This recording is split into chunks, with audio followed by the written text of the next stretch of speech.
That's just crazy talk, Al. Al? Al? We should go to the sheriff or call the FBI. Damn it, Barry, they'll kill her! This is not a goddamn debate, Barry. I'm going to Lover's Peak. He said to come alone. Okay then. I understand. You're my best friend, and I'm worried that you're not right in the head. Tell me what to do to help, and I'll do it. You stay here, and if I'm not back by morning, call the cavalry. Achoo!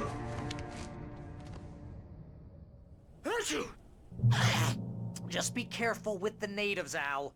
These yokels are dangerous. Everybody hates a tourist, or it'll be Deliverance all over again. Achoo!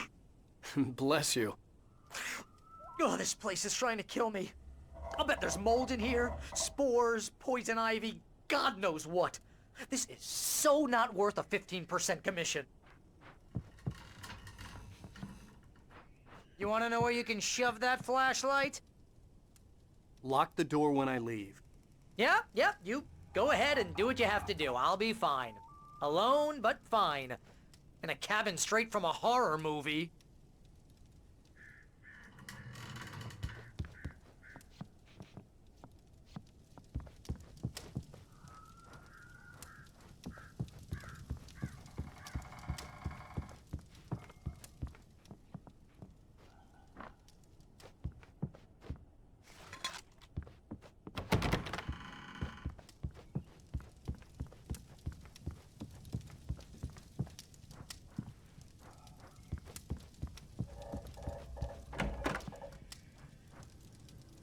Real funny, Al. Real funny. Ha ha! Thank you! I'll just sit here in the dark till you come back. Or until I get eaten by a grue.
I'll wait here, Al. I'll hold down the fort.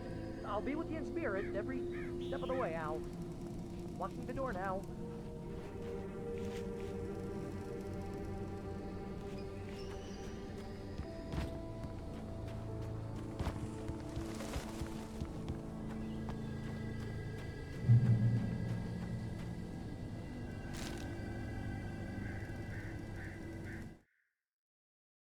Barry had never gotten along with Alice, but he knew Alan loved her with an almost frightening intensity. And now something had happened to Alice. And here was Al armed with a gun and saying things people got put in padded cells for. It was as if his friend had experienced a massive psychotic episode and was now totally disconnected from reality. It scared the shit out of Barry.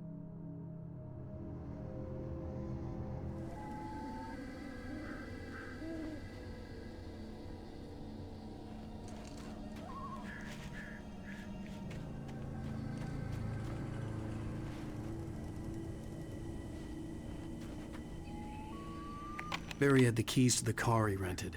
Wasn't a long walk to the visitor center, and it wouldn't be any use to me in the forest.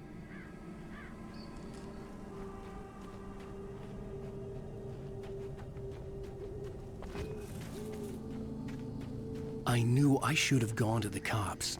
This wasn't the smartest thing I'd ever done, but I was still angry with Barry for trying to talk me out of it. These people had called me right in the sheriff's station. The cops wouldn't scare them. And they had Alice.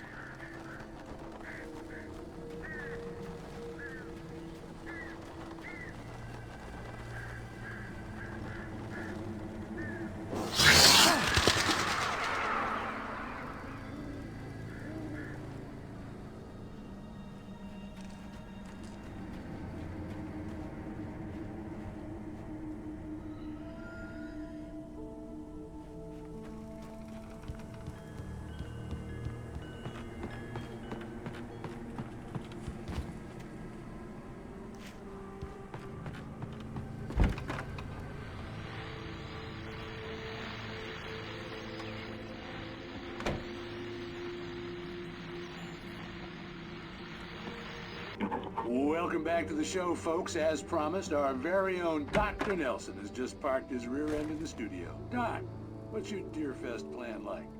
My plan? You make it sound a lot more organized than I ever seem to manage. Oh. No plan, really. Just taking the atmosphere. I'm getting a little too wicked to do much more than that, you know. Tell me about it. No sack race for us older gentlemen, huh? Yes, exactly that. But I'm going to check out the parade, of course. And I'll be one of the fly contest judges, too.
Crime and punishment. The cancer and cure of civilization. But some crimes are...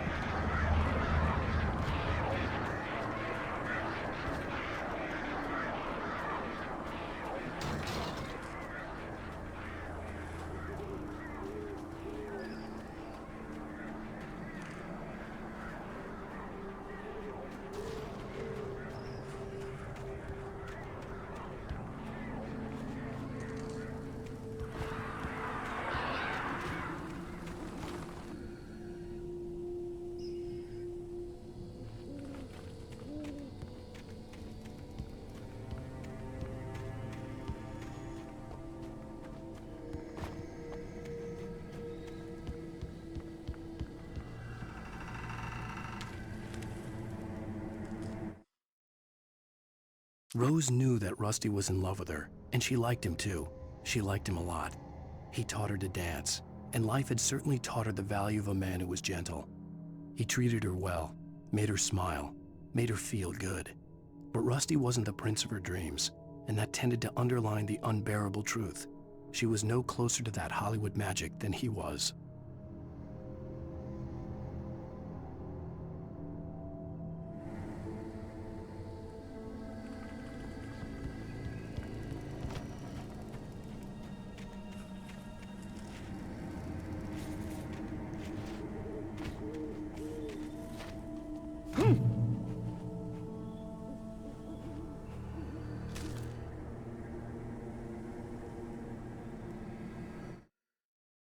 The air in the visitor center was heavy with an awful smell, as if some rotten drowned thing had crawled up from its grave. Rusty kept coughing blood. My eyes were drawn to the twisted shape of his broken leg. The attack had been vicious. Max whined in his cage. Rusty's eyes were wild with fear and terror. He gasped, "Mr. Wake, it happened just the way it was on that page."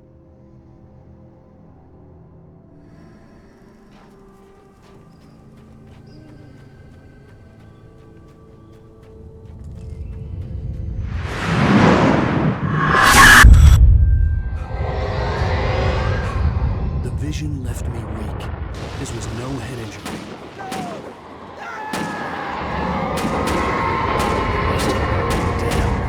Rusty, hang on!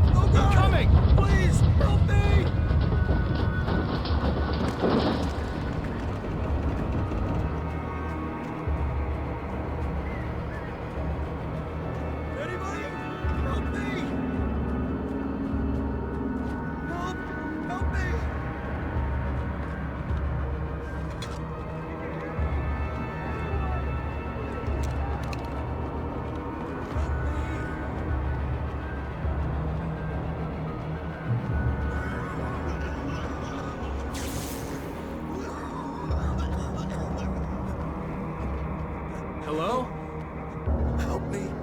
Somebody back here! I'm back here! Hey, please help me! Mr. Wake? Oh, hell. It happened just the way it was on that page. I found. Came true. It knew. So dark. It'll come back for me. You must... The lights. In the office. I have the key. Okay, Rusty. Hang on. I'll be right back. Whatever did this couldn't be far. Rusty had found a page from the manuscript. It would help me understand what had happened.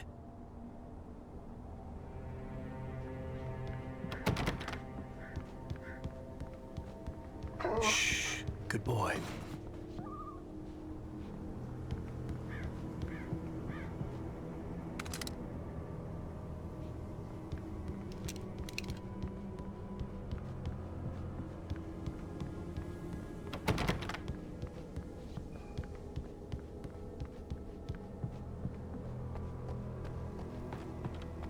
The only way to make sure that Rusty was safe was to get the power running and the lights back on.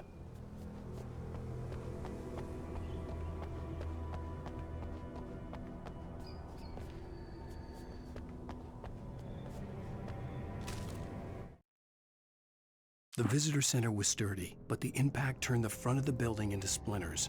Rusty was thrown across the lobby like a rag doll and hit the far wall hard. It didn't hurt until he tried to move and saw his leg bend the wrong way, felt the broken ribs stabbing him on the inside. Rusty howled in pain and fear, suddenly afraid to die alone.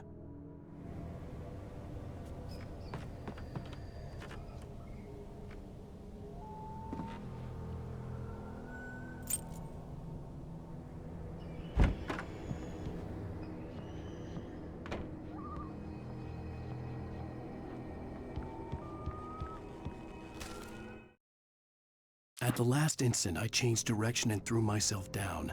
The axe splintered the trunk of a tree. I stumbled into the pool of bright light. My lungs burned. I was too exhausted to move. I tensed as I waited for the killing blow, but it never came. I raised my head. Nothing moved in the darkness beyond. For the moment, bathed in the cold light, I was safe.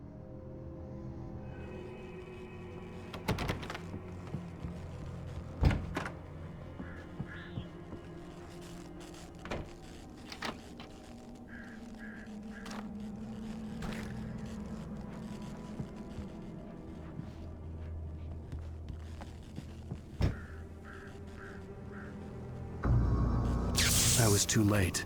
Someone had destroyed the circuit breaker. There was no way to get the lights back on.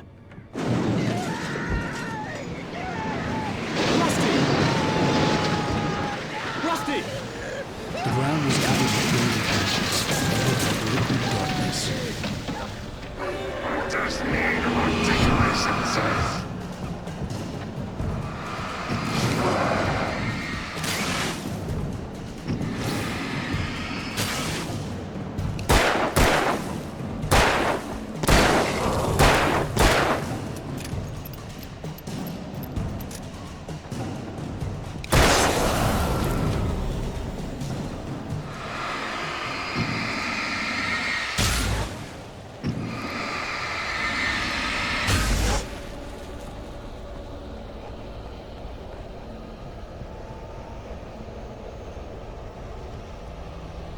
Something had torn a mammoth-sized hole in the wall.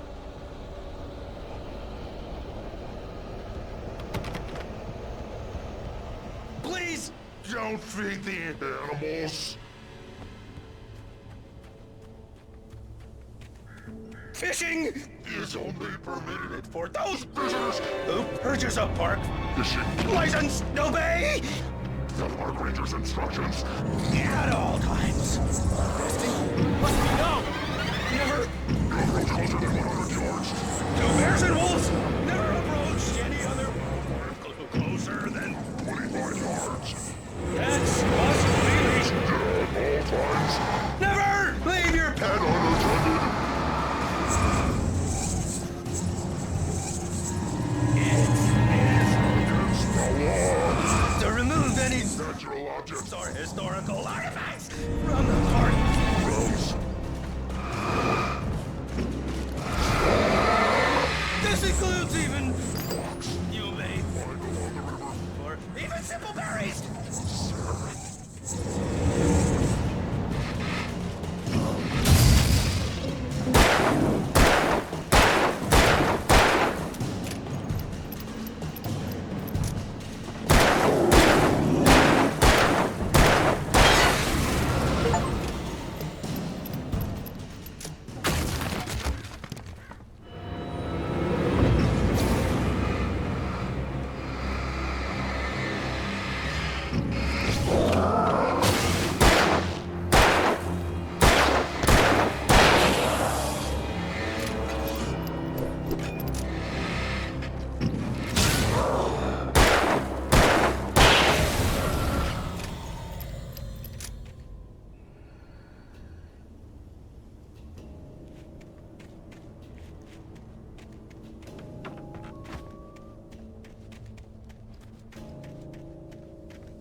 Forget about it, Barry. It's just me going crazy. Oh, jeez. Oh, jeez. You're not crazy. I wish you were crazy, but you're not crazy. Ow, be careful. Stay in the cabin. Don't open the door for anyone. I mean it.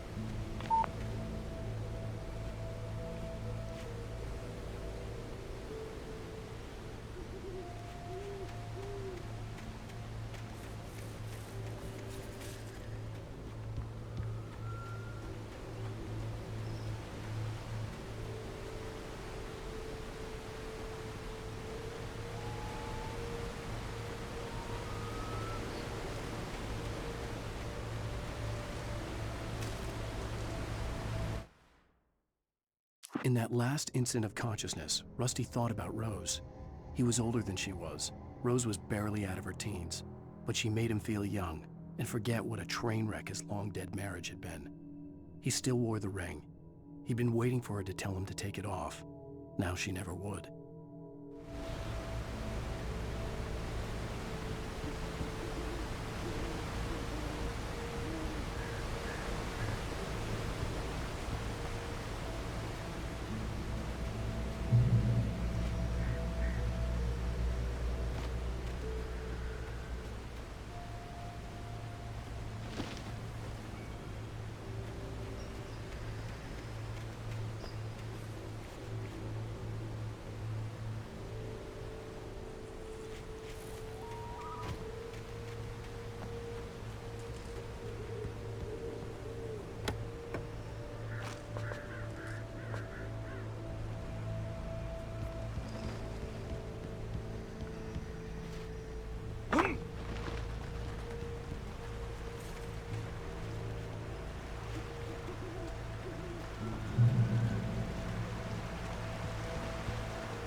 Lover's Peak was at the far end of the nature trail.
Nobody in Bright Falls seemed to know where Al was, but Rose, the waitress at the diner, had seen him. From what Barry could tell, Al pretty much fell off the face of the earth when he left the diner. Rose was just the kind of fan that Al hated, but she really tried to help. She was smart too, knew a lot about what was going on in the town, knew a lot about Al, even knew who Barry was. Barry liked her. That was no big surprise. When it came to women, Barry and Al rarely saw eye to eye.